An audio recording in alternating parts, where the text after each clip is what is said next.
Bienvenidos y welcome to the Biz Bruja podcast, where we're claiming our powerful intuition, our sacred medicina, embracing our magic and healing ancestral patterns, invoke powerful creations in our own well-being, our lives, familias, community, and our businesses. Remembering that our businesses are so important at this time. I'm the creatrix of this blogcast, the Biz Bruja herself, Vanessa Codorniu, a modern-day bruja, fourth-generation psychic medium, clinical hypnotist, energy healer, and soul biz mentor and coach. An Argentine-American who started reading adults at 16, became a professional intuitive at 22, and now guides creatives, intuitives, healers, and entrepreneurs to break through fears, connect to the practical power of their intuition so they can serve the world powerfully. Hello, everyone. Bienvenidos. I'm so excited to be here today. As many of you know, I am in the middle of a French tour with my solo show. In this process of going through this journey of performing, I met another amazing performer. So please, everyone, abran sus corazones, open your hearts for Veronica Manning. Welcome, Veronica. The two V's are here. I know, Vanessa and Veronica. And I think I told you before, Vanessa is the name people accidentally call me when they forget that my name is Veronica. So and Veronica is the name that they accidentally call me. So, you know, we're here. So folks, I met this woman. She was just like fully alive, excited, sharing her work. And you know how much I like to share women on a mission, women on passion, women just on the verge, not of a breakdown, rather of an integration, a wholeness and expansion. So before we get into it, I do want to read your bio, and then we're off to the races because I want to know so much about your process and how you became Veronica Manning, all the things. So Veronica Manning is a writer-performer. She is a playwright, performer, stand-up comedian, and filmmaker whose work blends sharp humor, cultural commentary, and lived experience. Her semi-autographical play, The Total Veronica Experience, premiered at the 2025 Montreal Fringe Festival, where she wrote, produced, and starred in the piece, and she is bringing the work to the 2026 New York City Fringe Festival. She is the founder of Life is Love Productions, an independent women-owned company creating original work for stage and screen, including the in-progress documentary Rochelle Raw. As a performer, Veronica's background spans musical theater, indie films, commercial work. Across all mediums, she's drawn to bold storytelling that makes audiences laugh, think, and tell the truth out loud. All right. Now, I know that you have a whole other big life too, besides the performing, but tell me, how did you tap into this? Was it something that you started as a child and kept going? Was it something that you left at times? Tell us. I love that you said that because it is both of those things. I definitely started as a child and I left at times. So, just being that kid who was so outgoing and wanting to always perform. I actually touch on this a little bit in my show. I would enter everything, talent shows, competitions, whatever. I just wanted to be seen. And I think part of that honestly has to do with race. Growing up as a Black child in the 70s, I felt very invisible in a lot of ways. Because what we saw in the media was that whiteness was beauty and it was preferred. So as a dark-skinned Black girl, I always felt like no one would see me. So I felt like I needed to always be performing, singing, doing talent shows, dancing. Whenever it was my birthday, I would wear a pin that says, "Today is my birthday," because I wanted people to say happy birthday to me or give me free things. I will still take a free birthday gift to this day. So I think that's really where it began, a sense of invisibility, but it has transitioned into me just enjoying using my voice. And particularly in a world that wants women to be silent, that wants Black women to be silent, I absolutely refuse. Like, the more I feel like I'm expected to be silent, the more I have to say. So I love that. When did you realize, or if you can give us an example of, and you probably have so many, and I'm sorry, where somebody was trying to silence you, and how did you manage that? Yeah, I have been in spaces where I was abused. So even in relationships with my time that I lived with my father,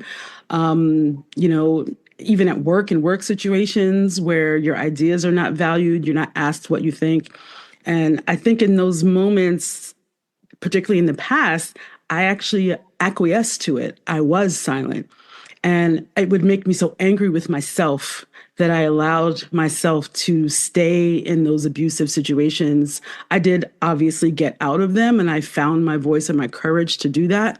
But it was really difficult. And there even are times still where, let's say somebody like loud talks me or is really intentionally rude to me, I kind of will freeze up for a second because I'm just like, okay, this is really happening. And I might not have a snappy comeback right away. I might think of something a few minutes later, which used to really make me so mad when I was a kid. It's like somebody would say something and 10 minutes later, I'm like, oh, I should have said this. And the moment is gone. It's too late.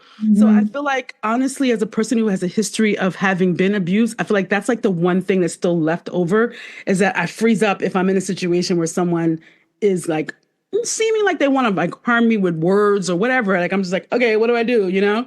And so, yeah, but I mean, I eventually will come to say what I need to say, and it's getting easier. I'm getting better at saying what I need to say in the moment when it needs to be said, but it takes work and practice. Thank you for sharing that. And I'm sorry you went through that. It makes sense, though, the freezing, because then you can assess. Because I do believe that we need to speak up, but I know for myself that I always assess if it's worth it, Absolutely. That's very true. This idea of how we have like two ears and one mouth, right? So I just try to sometimes, when I'm in the frozen mode, I'm pausing and I'm thinking about, okay, how should I respond right now? Or should I even respond? Should I just allow this to pass because it's not my universe? Like that's my new phrase. It's not my universe. I'm over here. Whatever's happening has nothing to do with me. So do I really need to engage with it?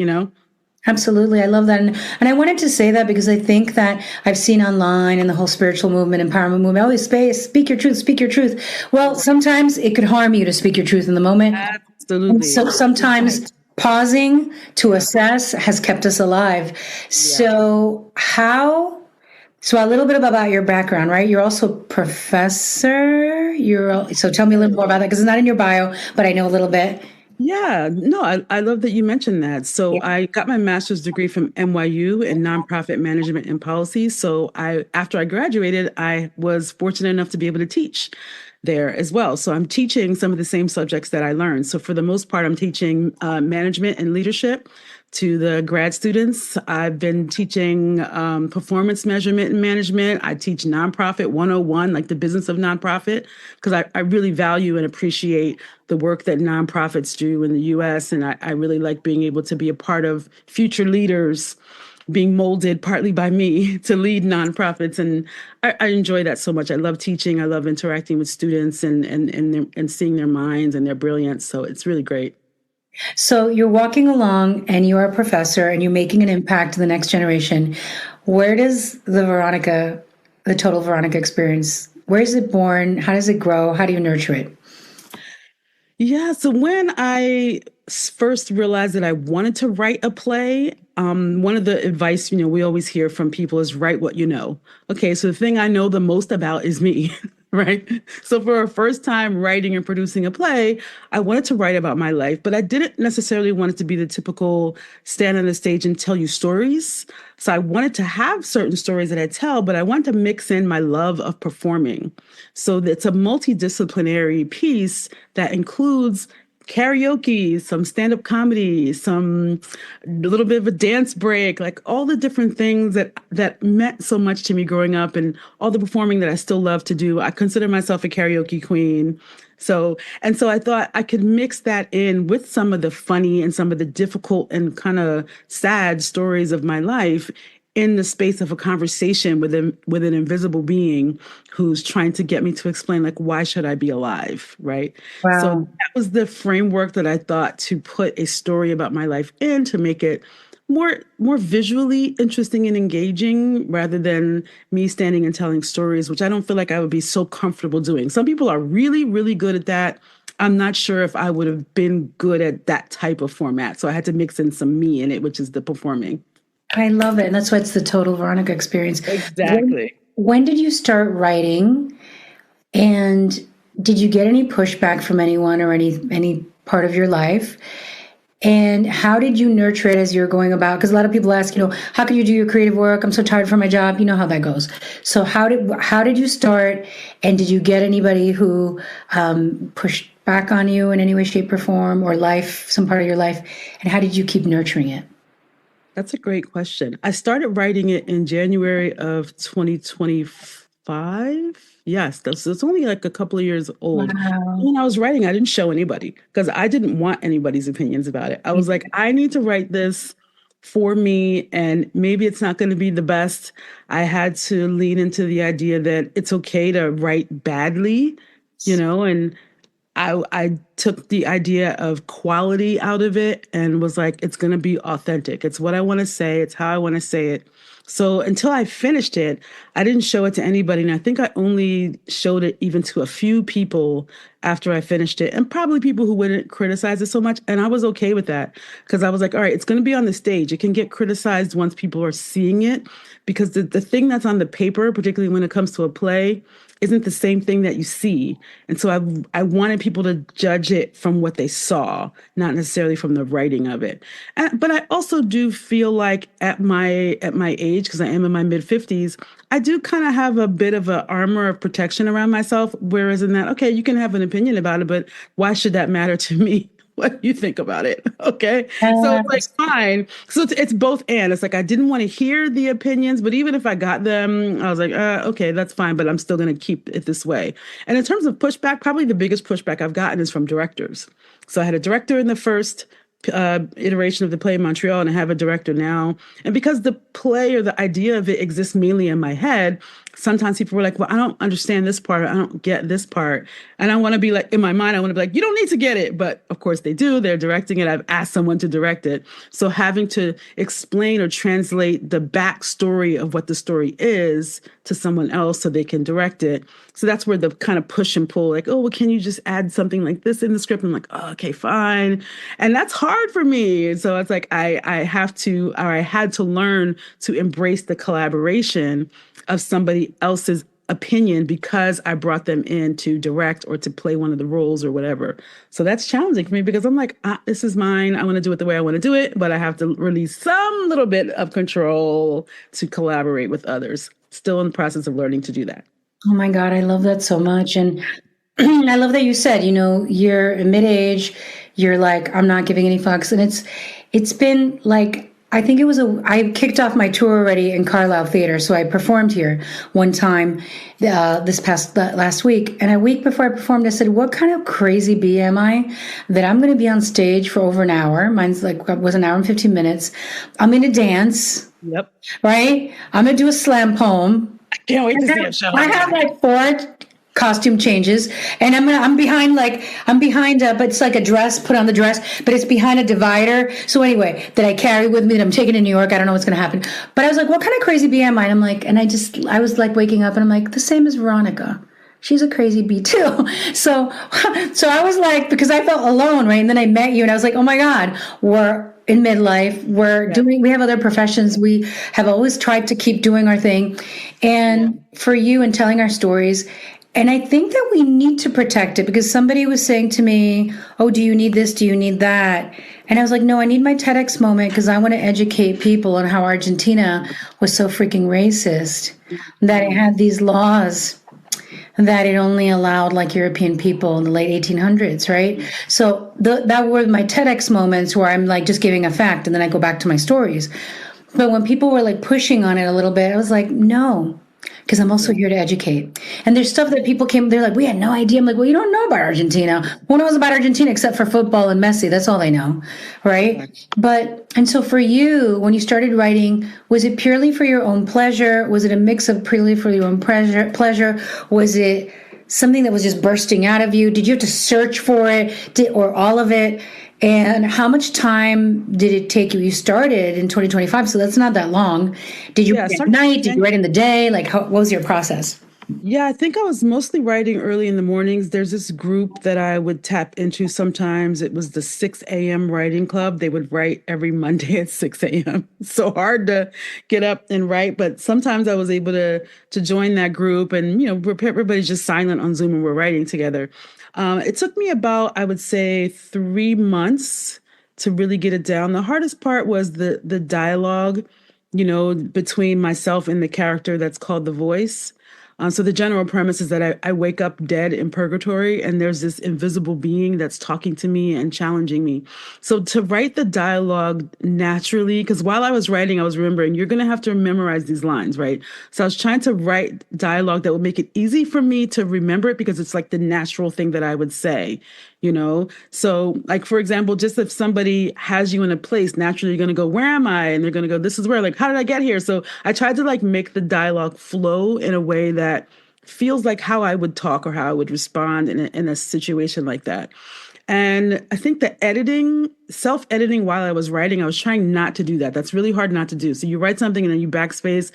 I had to push myself to just let a draft be a draft without going back and second guessing it, and then edit after the entire draft is done.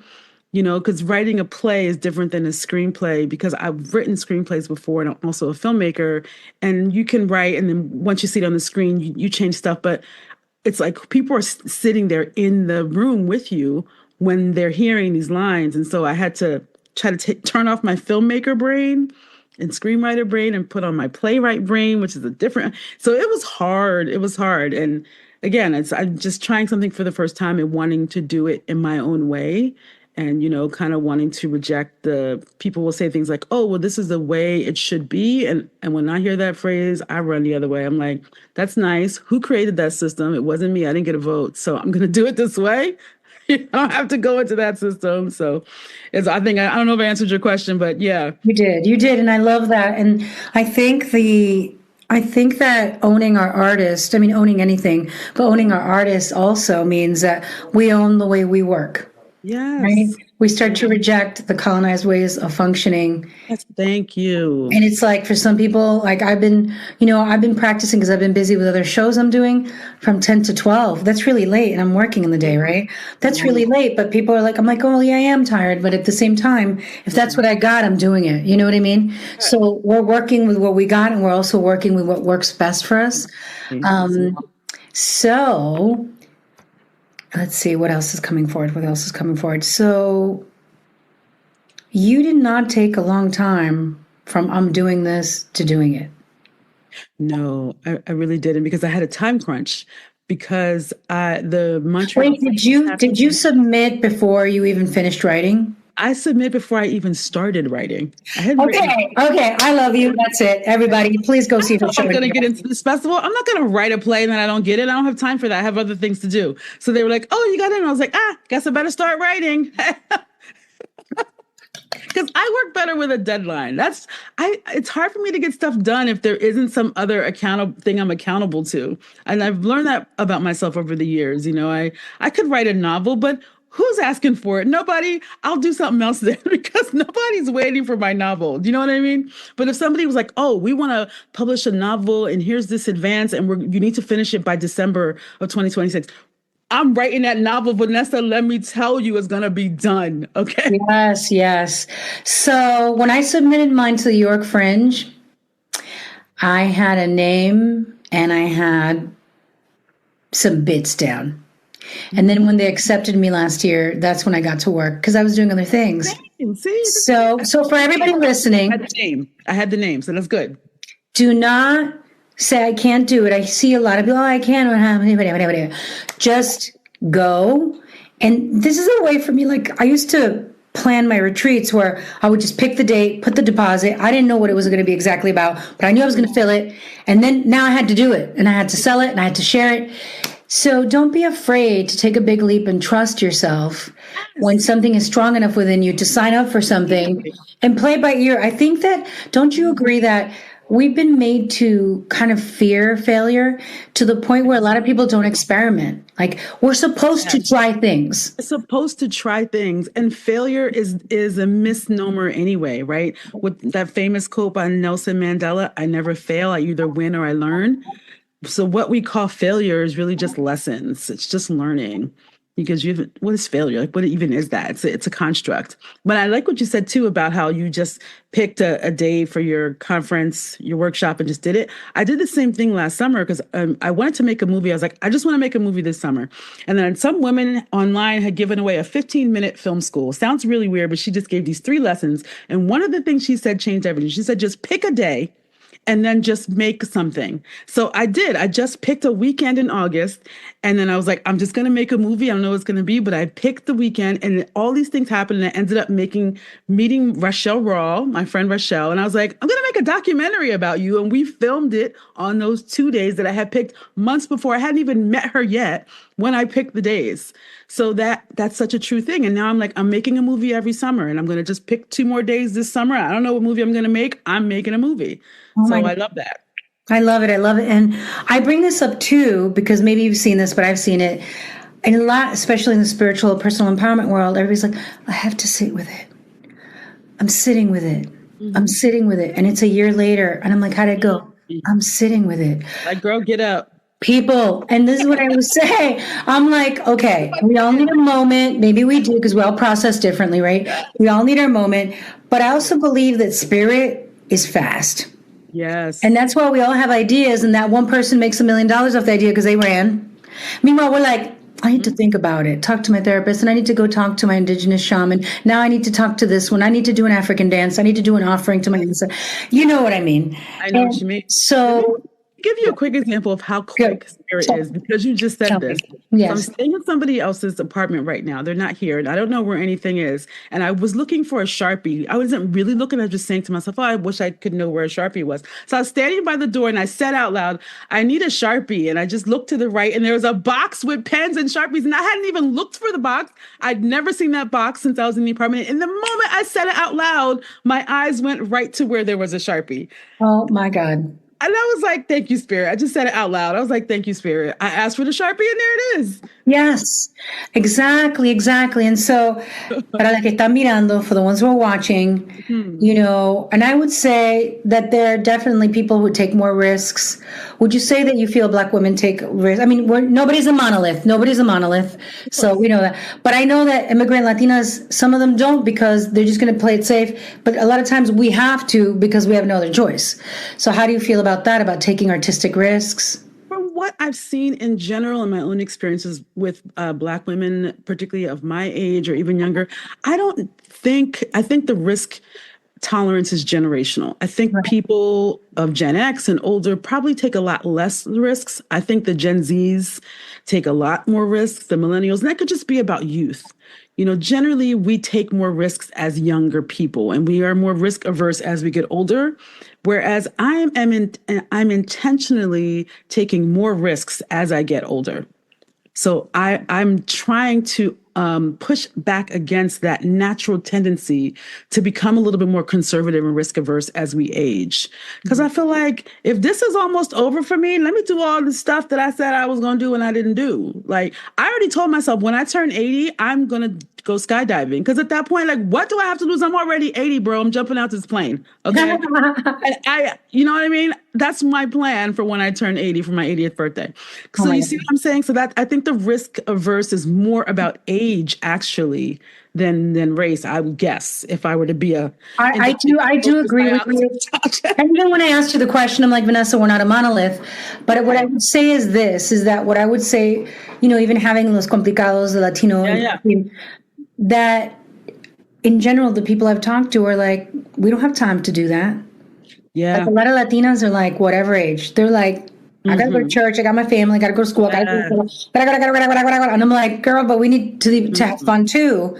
And I know that Latinos have fun anyway, but that's why I've been talking a lot about improv. Like, yo, it doesn't have to be a white sport.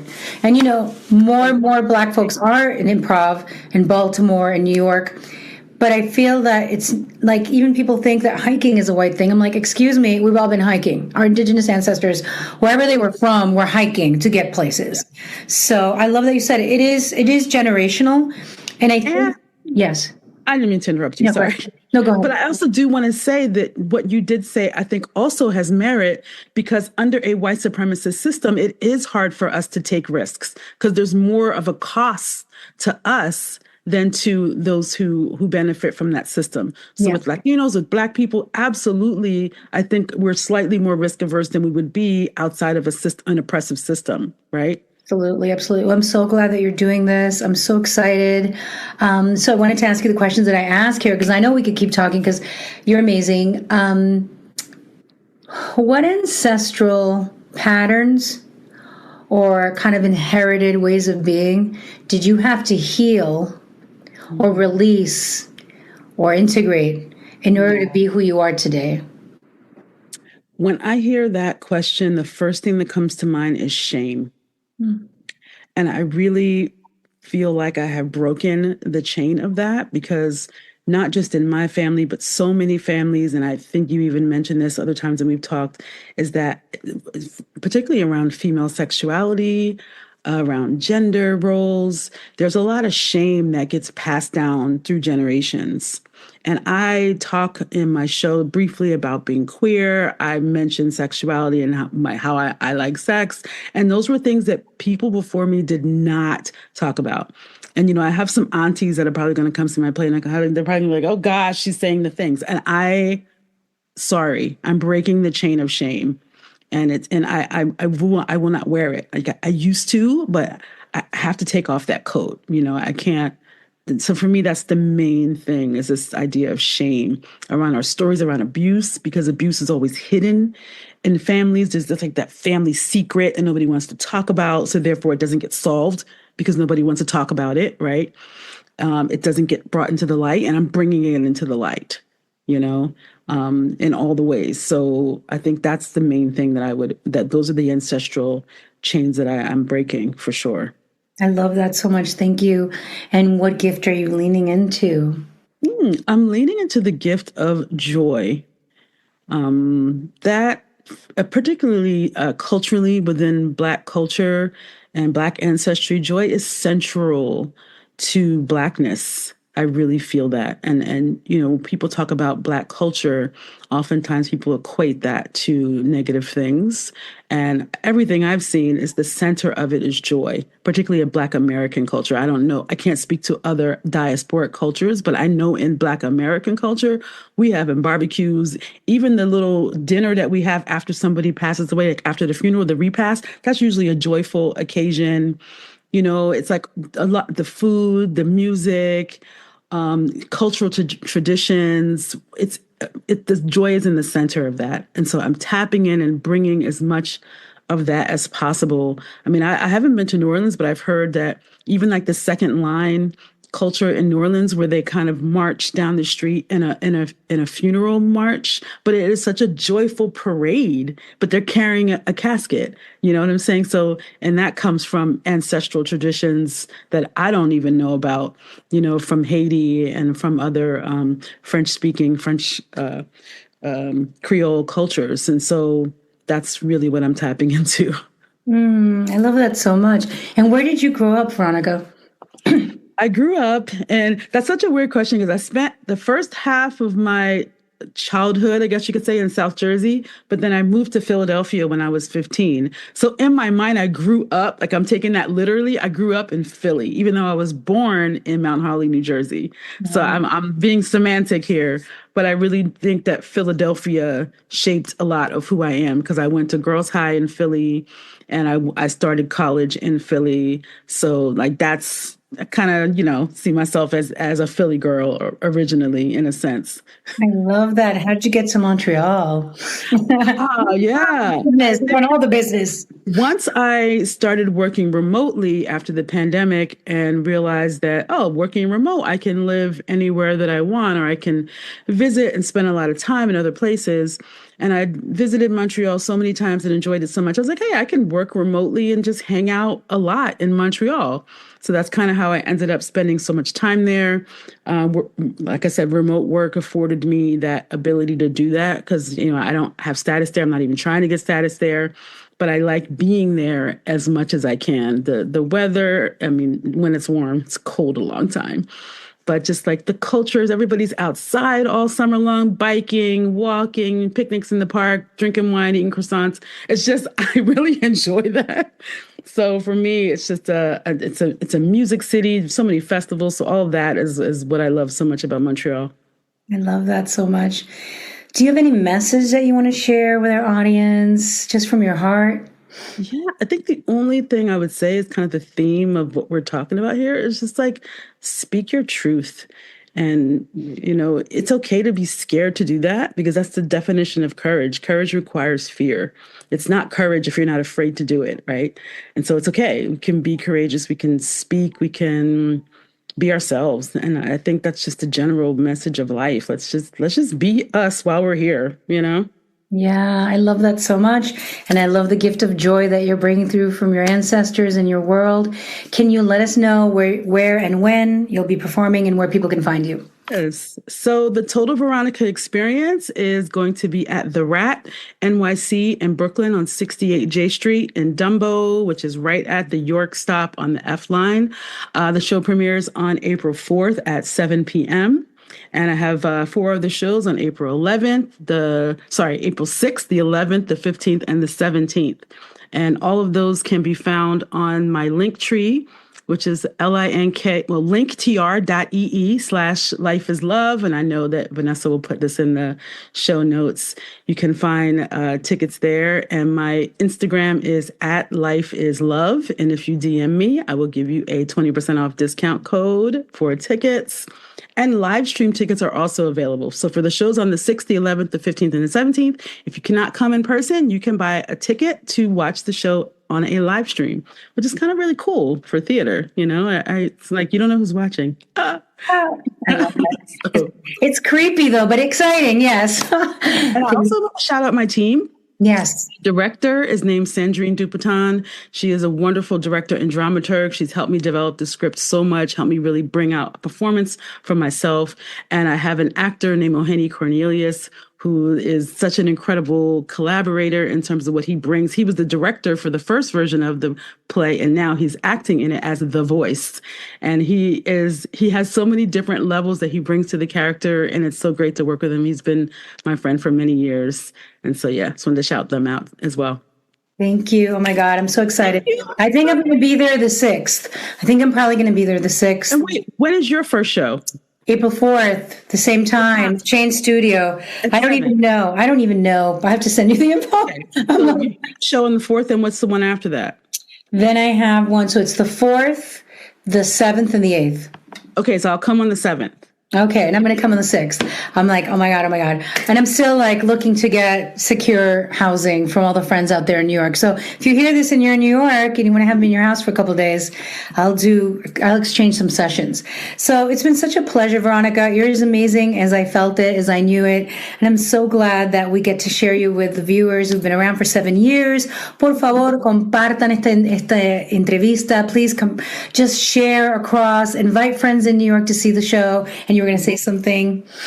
Oh, no, I was just saying thank you for having me. Sorry, I didn't mean to interrupt you. No, it's okay. Thank you for being here. Gracias a todos por estar con nosotros. Thank you for being with us. And remember que se necesita coraje, se necesita fuerza, y tenemos que salir adelante. We really have to be brave, courage, keep moving forward, and to bring that ancestral joy, to bring forward our dreams. And hey, we have one life. Let's live it.